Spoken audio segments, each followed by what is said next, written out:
नमस्कार प्रिय विद्यार्थियों। अब इस वीडियो में हल करेंगे हम सवाल नंबर 6 का से, और ये अनसॉल्व पेपर कक्षा 10 है, वर्ष 2022 का सेट 3 AX। तो इसके वीडियो बाकी हम सवाल 5 नंबर तक पूरा का पूरा बता चुके हैं। वो वीडियो देखना है तो चैनल की प्लेलिस्ट पर जाकर के देख सकते हैं, या तो आप इस वीडियो के डिस्क्रिप्शन बॉक्स को भी चेक कर सकते हैं। ठीक है, आपको वो वीडियो मिल जाएंगे। और आगे की वीडियो देखने के लिए आप इस चैनल को सब्सक्राइब ज़रूर कर लेना, और ज़्यादा से ज़्यादा अपने दोस्तों को भी शेयर करिए, ताकि हमारा भी हौसला बढ़ता रहे और हम आपको जल्दी से जल्दी सॉल्यूशन प्रोवाइड करवाते रहें। तो चलिए हल करते हैं सवाल नंबर। और ये जो है ना पेन किसी बच्चे ने चला दिया है, तो खैर उसके लिए हम क्षमा चाहते हैं। तो देखो सवाल हम पढ़कर सुनाई दे रहे, कह रहा है जाँच कीजिए कि द्विघात समीकरण 3/4x² - 8x + 3 = 0 के मूल वास्तविक हैं। यानी ये हमें जांच करना है कि इसके मूल वास्तविक हैं या नहीं है। यदि हैं तो मूलों को भी ज्ञात कीजिए। तो ये सवाल का है। तो जब भी हमें मूल ज्ञात करना हो या ये बताना हो कि वे वास्तविक हैं कि नहीं है, तो हम सबसे पहले इसका विविध कर ज्ञात कर दें। और विविध कर ज्ञात करने के लिए हमें ABC के मान चाहिए होते हैं। तो हम लिखेंगे A = 3/4, B बराबर ये x का गुणांक होता है यानी -8, और C बराबर होता है अचर पद। ठीक, लिख लिए। तो अब विविध कर निकालेंगे। तो विविध कर का सूत्र होता है D बराबर, विविध कर को यानी कैपिटल D से लिखते हैं, नहीं केवल B² - 4AC ये होता है। तो रख दो, B का मान कितना है -8, तो इसका होल स्क्वायर -4 इंटू A का मान है 3/4 इंटू C का मान है 3। तो 4 से 4 कट गया, तो 8 का वर्ग होता है 64। चाहे धनात्मक संख्या चाहे ऋणात्मक, दोनों का वर्ग हमेशा प्लस में ही आता है। तो -3 × 9, तो 64 में 9 लेस कर दो तो बच्चे कितने 55। तो अब देखो चूंकि विविध कर क्या आ गया, 0 से बड़ा आ गया, तो ये इसके मूल क्या होंगे वास्तविक। तो ये चीज़ हम दिखा देंगे। चूंकि D बराबर नहीं D इज ग्रेटर देन 0, इसलिए समीकरण के मूल वास्तविक होंगे। ठीक, ये चीज़ तो पता चल गई। अब सवाल में आगे क्या है, यदि ऐसा है तो मूलों को भी ज्ञात कीजिए, यानी इनके मूलों को भी हमें ज्ञात करना है। तो अब ज्ञात करने के लिए हम क्या करेंगे, सबसे पहले काम ये जो समीकरण है उसको एक बार लिख लो।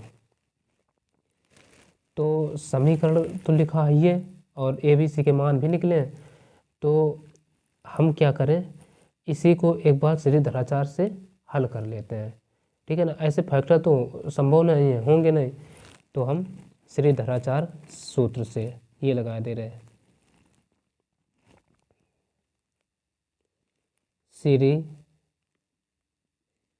सीरीधराचार सूत्र, इसी को द्विघाती सूत्र भी कहते हैं। ठीक, तो ये सूत्र क्या होता है, x बराबर -b +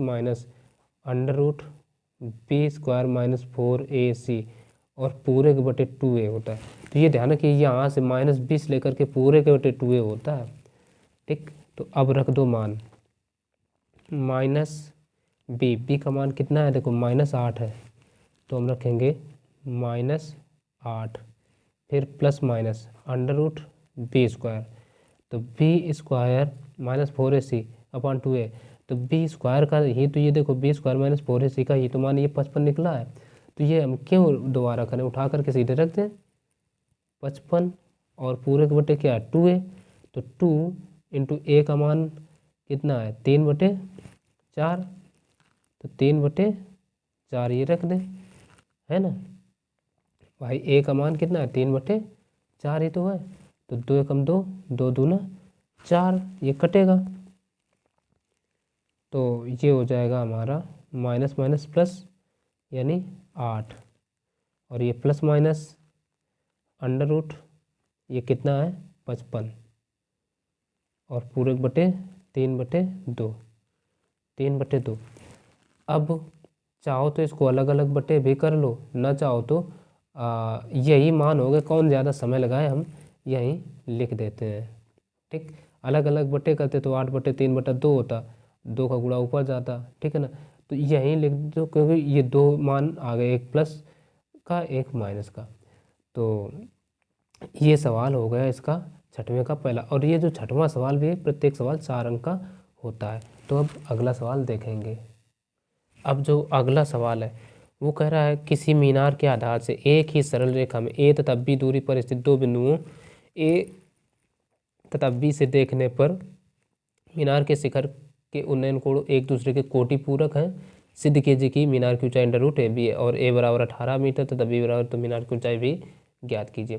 तो ये सवाल है। सबसे पहला काम है चित्र बनाना। तो एक ये हम बना रहे, ये होगी मीनार। ठीक, अब मीनार से बिंदु हैं, एक ये ए हो गया, एक और बिंदु है ये मान लेते हैं, ये बी हो गया, ये हो गया सी। ठीक, और एक अगला बिंदु, इसको फिर डी कह देते हैं। ठीक, डी मान लिया। अब आगे क्या कहते हैं, सवाल को देखिए, कहा है एक ही सरल रेखा में ए तथा बी दूरी पर, यानी ए दूरी, यानी यहाँ से मीनार से कहा है, देखो किसी मीनार के आधार से, मीनार का आधार क्या क्या होगा, यही तो होगा, ये आधार होगा मीनार का। ठीक, फिर मीनार के आधार से कहा है ए दूरी, ए दूरी, तो ए दूरी हम मान लेते हैं ये यहाँ से यहाँ तक की होगी ए दूरी। ठीक, फिर तथा बी दूरी, बी दूरी टोटल यहाँ से यहाँ तक मान लेते हैं। बी दूरी पर स्थित दो बिंदु ए तथा बी से देखने पर मीनार के शिखर का उन्नयन कोण एक दूसरे के कोटि पूरक है। यानी कोटि पूरक का मतलब दोनों ऐसे दो कोण जिनका योग 90 अंश हो। तो ये हम थीटा मान लेते हैं, तो ये वाला कोण क्या हो जाएगा, 90 माइनस थीटा। तब कह रहा सिद्ध कीजिए कि मीनार की ऊंचाई √AB है। तो बस अब ज़्यादा कुछ नहीं करना, सवाल हल मान लो। अब हम देखो यहाँ मीनार की ऊंचाई तो पहले मान लेते हैं कि ये h है। ठीक, तो अब ले लेते हैं त्रिभुज एक ABC, पहला त्रिभुज यही ले रहे हैं। त्रिभुज ABC में लगा दो, देखो हमें लंब का मान पता है और आधार को पता है। जब ऐसा मान पता हो तो tan थीटा लगा दो। तो tan थीटा बराबर क्या होता है, लंब बटे आधार। तो देखो tan थीटा का मान क्या है, 90 माइनस थीटा है, तो हम रखेंगे 90 माइनस थीटा बराबर लंब क्या है, h है, आधार क्या है, a, ये हो जाएगा।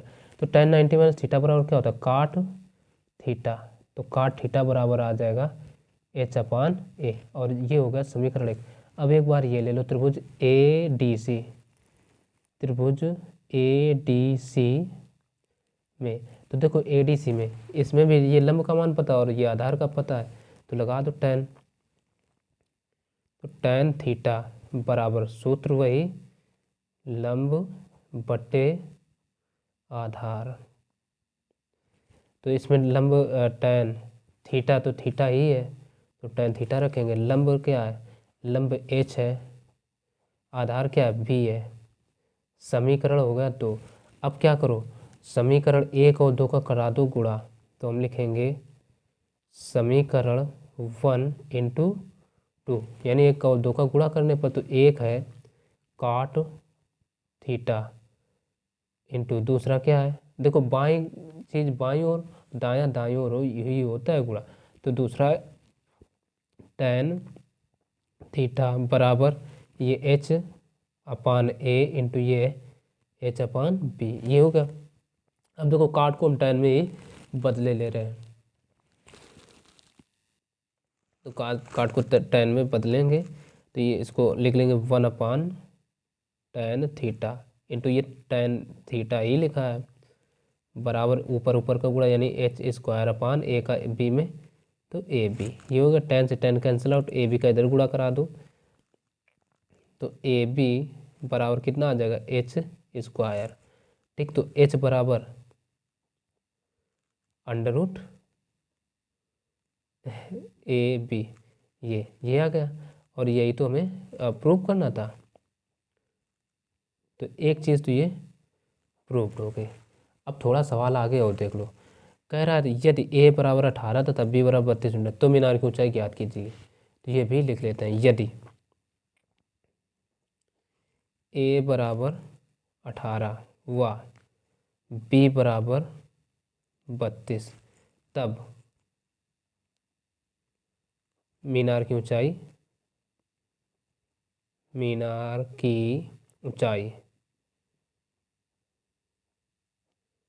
क्या माने, h मान रखा है, तो h बराबर क्या हो जाएगा, अंडर रूट ए बी बराबर a का मान क्या रखना है 18 इंटू बी का मान 32। तो इनका करा लो गुणा, तो इनका गुणा कराएंगे तो ये आ जाएगा 576, वो भी अंडर रूट के भीतर। अब इसका ले लो वर्गमूल, तो वर्गमूल जब ले लेंगे तो ये कितने का 576 वर्गमूल होता है 24 का, तो ये 24 मीटर।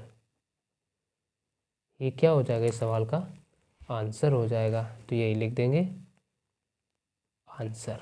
ठीक, तो अब देखेंगे हम अगला सवाल। अब अगला सवाल जो है वो कह रहा है एक खिलौना त्रिज्या 3.5 सेंटीमीटर वाले एक शंकु के आकार का है जो उसी त्रिज्या वाले अर्धगोले पर अध्यारोपित है। इस खिलौने की संपूर्ण ऊंचाई 15.5 सेंटीमीटर। इस खिलौने का संपूर्ण पृष्ठीय क्षेत्रफल ज्ञात कीजिए। तो यानी सबसे पहला काम है हमें चित्र बनाना। तो चित्र बना लेते हैं। ये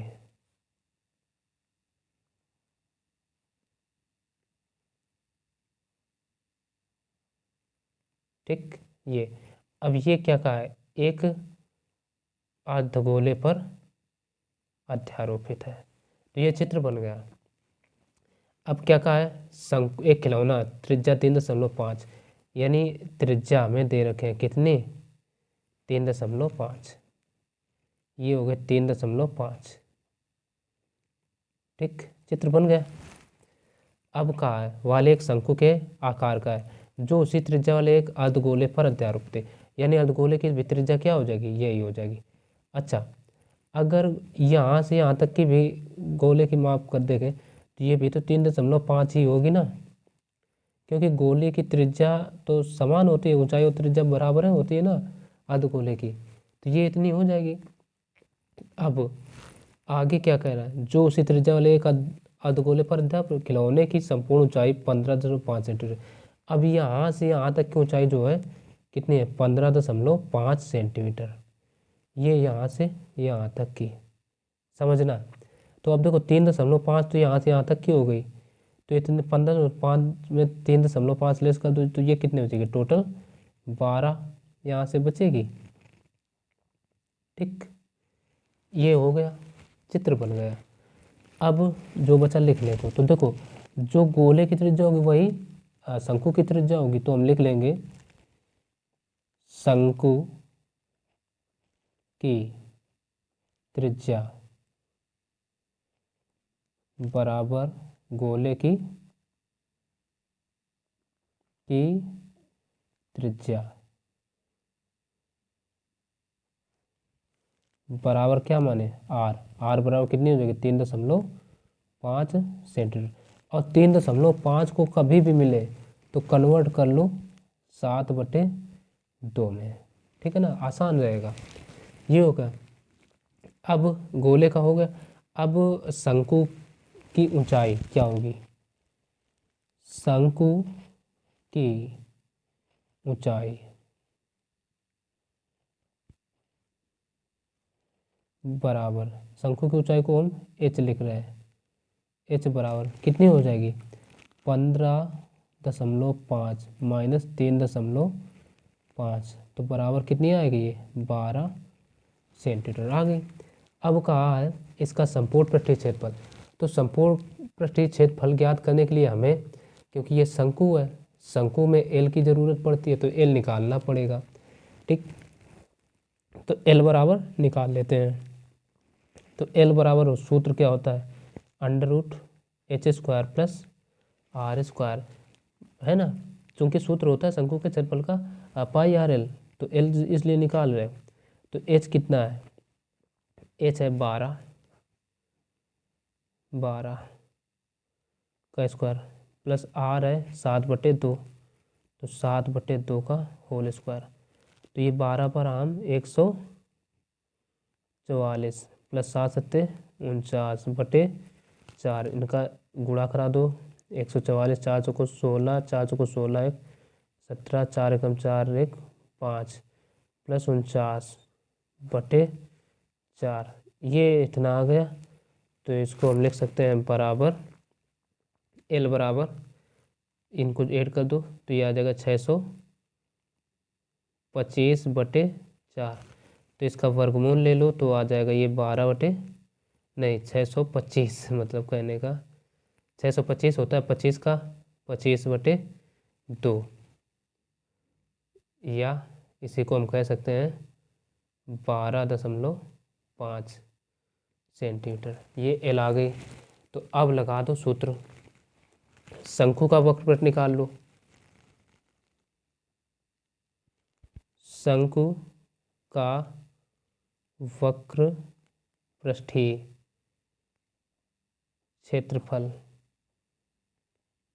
क्षेत्रफल बराबर क्या होगा, πr/l।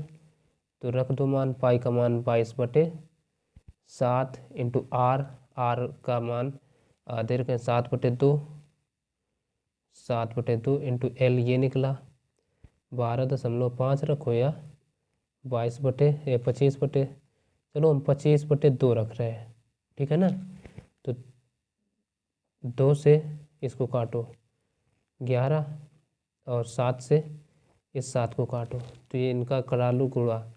25 एकम 25 की 5, फिर 25 एकम 25 2 27।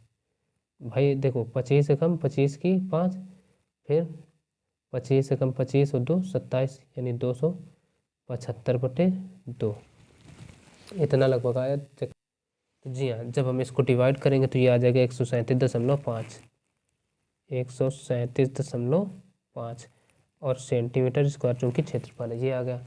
अब क्या करो, अर्धगोले का निकाल लो पृष्ठीय क्षेत्रफल तथा अर्धगोले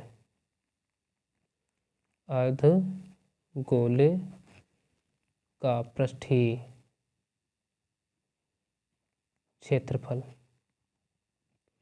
बराबर, देखो गोले का क्षेत्रफल क्या होता है 4πr², तो अर्धगोले का क्या हो जाएगा 2πr² होगा। तो रख दो मान, 2 इंटू पाई का मान 22/7 इंटू आर का मान 7/2 इंटू 7/2, 2 से 2 कटा, इस 2 से इसको काट लो तो ऊपर, अच्छा, और 7 से ये 7 काट दो तो 11×7 = 70 आ जाएगा। तो अब हमसे एक सवाल में क्या पूछा था, कहा था कि इस खिलौने का संपूर्ण पृष्ठीय क्षेत्रफल ज्ञात कीजिए। तो संपूर्ण पृष्ठीय क्षेत्रफल क्या होगा, लिख सकते हैं यहाँ से हम, खिलौने का संपूर्ण पृष्ठीय क्षेत्रफल बराबर क्या होगा, शंकु आकार भाग का क्षेत्रफल। तो यहाँ से शंकुआकार भाग का क्षेत्रफल प्लस अर्धगोलाकार भाग का क्षेत्रफल। तो देखो शंकुआकार का आ जाए ये 137.5 प्लस ये 77, दोनों को ऐड कर देंगे तो देखो 7 7 14 की 4, 7 3 10 1 11 और 1 1 हासिल 214.5 सेंटीमीटर स्क्वायर, और यही हो जाएगा इसका आंसर। ठीक, तो अब अगला नंबर सवाल देखेंगे। अब देखो अगला सवाल जो है वो कह रहा है निम्नलिखित सारणी से माध्यिका ज्ञात कीजिए। एक में प्राप्तांक दिए और विद्यार्थियों की संख्या। तो इस सारणी को सबसे पहले हम कुछ इस तरीके से लिख लेते हैं। ये जो प्राप्तांक दिए हैं इनको लिखेंगे वर्ग अंतराल, और ये जो विद्यार्थियों की संख्या उसको बारंबार था। ठीक, तो पहला देखो 10 से 15, फिर 15 से 20, फिर 20 से 25, फिर 25 से 30, फिर 30 से 35 और 35 से 40। ये दे रखे हैं। फिर बारंबारता 5, 6, 10, 15, 9, 5, इस तरीके से बारंबारताएँ दे रखे हैं, ये लिख लिया। अब एक इसमें देखो, जब भी माध्यिका हमें ज्ञात करना हो तो संचयी बारंबारता लिखना होता है। तो संचयी बारंबारता कैसे लिखते हैं, तो जैसे पहला 5 है तो 5 तो एज इट इज लिख लेंगे, फिर 6, 5, 11, फिर 11, 10, 21, फिर 21 और 15 देखो 21, 10, 31, 31, 5, 36, 36, 36, 9, ये 45, 45, 5, 50, ठीक है ना। और यही जो आया इसी को हम फिर n कह लेते हैं। तो n बराबर कितना आ गया यहाँ पर 50। तो हम यहाँ लिखेंगे n बराबर 50। तो अब यहाँ हम क्या निकालेंगे n/2। तो n/2 बराबर कितना आ जाएगा 50/2, तो बराबर 25 आ गया। इसको काट दो, इतना आ गया n/2 बराबर 25। तो अब यहीं से हमें पता चला ये 25 किस संचयी बारंबारता के अंतर्गत आएगा, इसके अंतर्गत आएगा, इस वाले के 1 2 3 4 1 2 3 4 1 2 3 4, हाँ इसी के अंतर्गत आ जाएगा। क्योंकि देखो इसमें क्या है, इसमें जो अधिकतम रेंज है इसकी 21 तक है, 21 के ऊपर नहीं जाएगा। तो 21 के ऊपर से जो है वो इस वाले में आ रहा है, इसको 36 तक। तो यही तो इसी में तो 25 आएगा, ये 25, ठीक। तो यहाँ से हमें पता चला माध्यिका वर्ग, माध्यिका वर्ग। तो माध्यिका वर्ग बराबर क्या हो जाएगा, ये 25 से 30, 25 से 30, ठीक है ना। माध्यिका वर्ग पता चल गया। अब यहीं पर हम लिखेंगे L क्या होगा। तो L बराबर ये हो जाता है माध्यिका वर्ग की लोअर लिमिट यानी 25, ठीक। F क्या होगा, F माध्यिका वर्ग के सामने वाली बारंबारता F होती है, तो F बराबर 15। फिर CF, देखो संचयी बारंबारता को अंग्रेजी में क्यूमुलेटिव फ्रीक्वेंसी कहा जाता है, इसलिए इसको हम लिखते हैं CF। तो CF बराबर हो जाएगा माध्यिका वर्ग के संचयी बारंबारता में ठीक ऊपर वाले की जो संचयी बारंबारता वो होती है CF। CF बराबर 21, ठीक है ना, 21। अब CF हो गया 21। अब H की भी ज़रूरत पड़ती है, तो H क्या होता है, H होता है इन सब के बीच का अंतर। तो सबके बीच का डिफरेंस कितना है, 5 5 का है, चाहे आप इनके कैसे भी देख लो 5 का, तो ये आ गया 5, ठीक। अब जब इतना आ गया तो अब लगा दो सूत्र माध्यिका बराबर,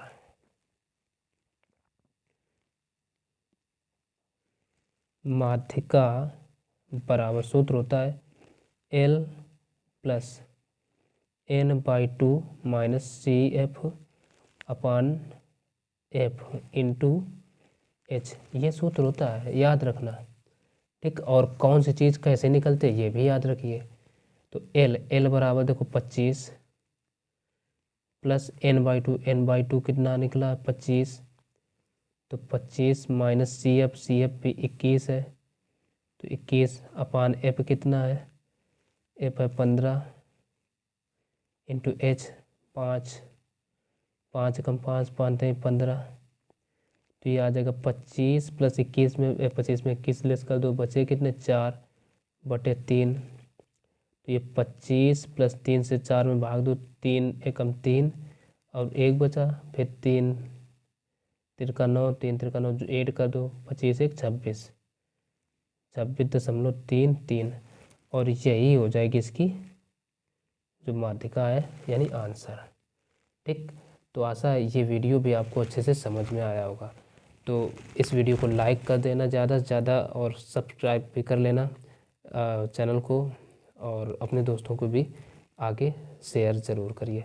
अब अगला जो वीडियो होगा उसमें प्रश्न संख्या 7वां हम पूरा कंप्लीट करवा देंगे, और ये प्रत्येक सवाल जो है ना 7वां 6 अंक का होता है। तो चलिए फिर मिलते हैं अगले वीडियो में बाकी आगे के सवाल लेकर के, तब तक के लिए नमस्कार।